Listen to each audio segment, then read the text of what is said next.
Bonjour à tous, c'est encore Aurore pour faire une petite vidéo qui sera, je pense, aujourd'hui assez courte.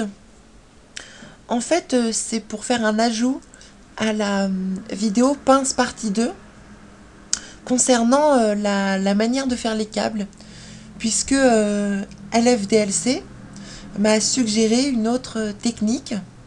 Donc j'ai cherché, puis je voulais vous la partager. C'est avec les tags qui se situent dans R et dynamique de spleen. Donc voilà, je vais vous montrer tout de suite. Donc, comme d'habitude, cinéma 4D. Alors, je ne sais pas si vous vous souvenez un petit peu pour ceux qui ont suivi ou pas du tout, mais il s'agissait de faire des câbles qui reliaient deux parties, deux phalanges en fait. Donc, on va tout de suite les refaire, mais en simplifié. Donc, un cube. Il avait comme hauteur 50 cm et en Z 50 cm aussi. Voilà, il y en avait un deuxième. Donc, contrôle, clic, déplacer. Il paraît que c'est à partir de la version 13 ou 14 et peut-être 12 qu'on peut faire ce raccourci. Voilà, on édite nos deux cubes. On n'oublie pas de placer le cube 1 enfant de cube 2.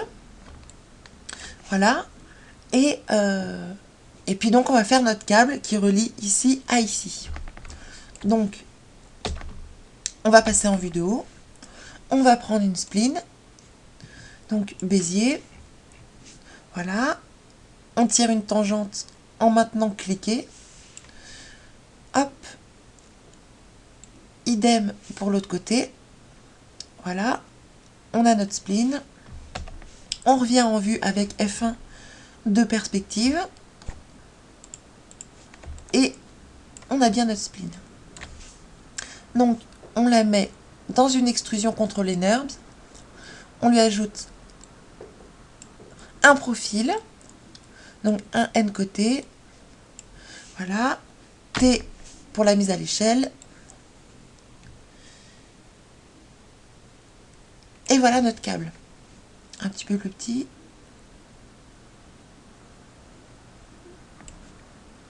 Voilà donc notre câble.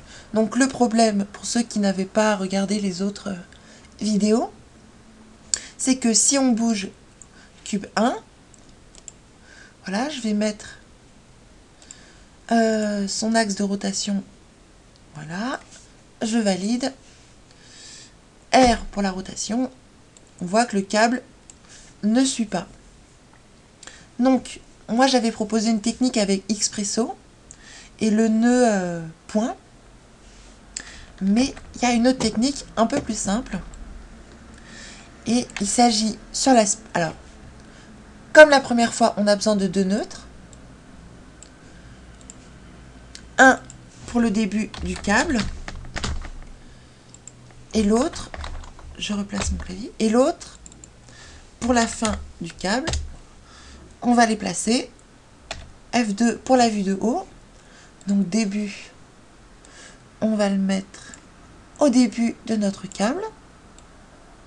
À peu près, voilà. Le neutre fin, on va le mettre à la fin. Voilà. Et on va les placer début, donc enfant du premier cube, et fin, enfant du cube 1 qui est lui-même enfant de cube. On repasse en vue de perspective. Bon, ça n'a rien changé. Et sur la spline, on va ajouter un tag de la propriété R, dynamique de spline. Maintenant, si on fait lecture, on peut voir ce qui se passe. Ça tombe. Donc, il va falloir fixer nos deux points. Et c'est à ça que vont servir nos deux neutres. Donc, on va lui ajouter un tag, toujours dans R, contrainte, pour le premier point. Et un deuxième tag R pour le deuxième point. Donc, là, le premier. Donc, dans la spline, en mode point, je sélectionne mon premier point, qui est ici. Je clique sur le tag de contrainte et je vais lui définir un objet pour se fixer. Donc, notre objet, c'est le neutre début, et j'appuie sur définir. Si je masque l'extrusion NURBS, que je masque le cube, on voit qu'il y a une sorte de petit point. Ici, c'est le point de la spline, et puis une sorte de couleur rouge un peu, qui indique que le point est fixé au point rouge. Je réaffiche le reste. Idem pour le deuxième point, donc je le sélectionne. Voilà. Je clique sur le tag de la contrainte, le deuxième. Je lui donne un objet sur lequel se fixer et je clique sur définir. Maintenant, si on fait lecture, on voit que ça ne bouge plus. Et si on anime donc notre cube 1 en rotation, en mode objet, par exemple à 0 il est ici, donc je lui mets une clé.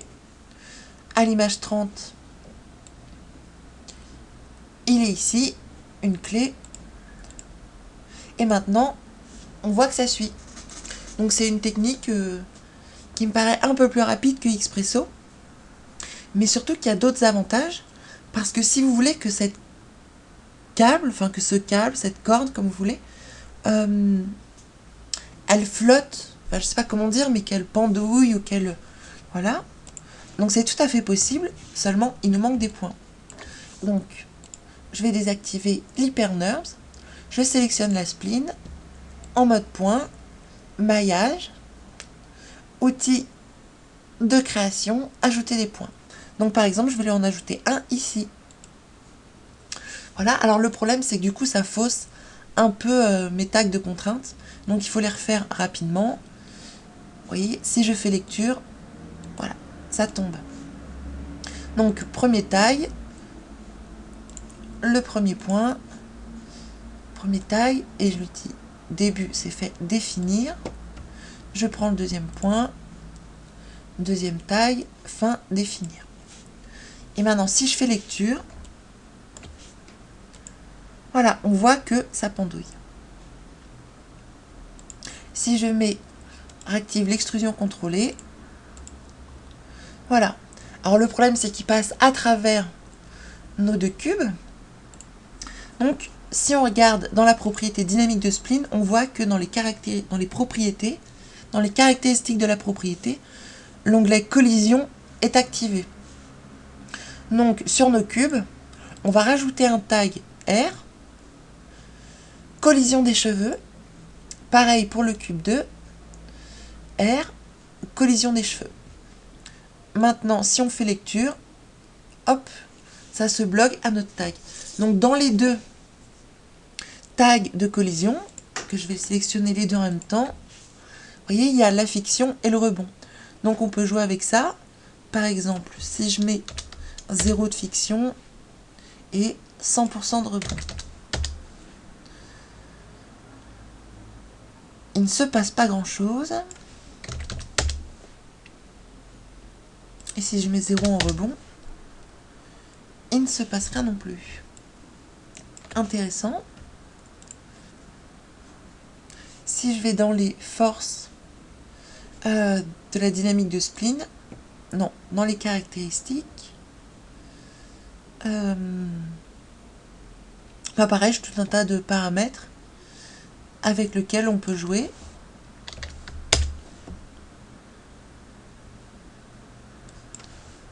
Donc je ne les ai pas tous testés. Et à vous de les tester pour voir qu'est-ce que ça donne. Le rayon. Bon. Pour revenir à cette histoire de collision, là je suis un peu étonnée. Je ne sais pas ce que ça fait. Peut-être qu'il faut cliquer sur force. Non. Bon.